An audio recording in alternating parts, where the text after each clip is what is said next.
Hi guys! Mga storytelling naman kita mo. During my college days, isa sa mga experience ko ng movers ko, isakay ko sa jeep, and then naka-school uniform ko na.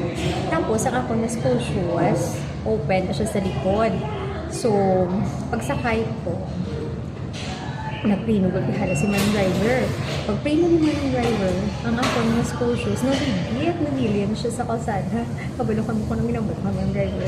Manong wait mo lang gid ko kay ko ang paningapang shoes kay nabilin. Simbot ko kay kadlaw si man driver. Ang mga pasahero, ako nag-home ako ya eh.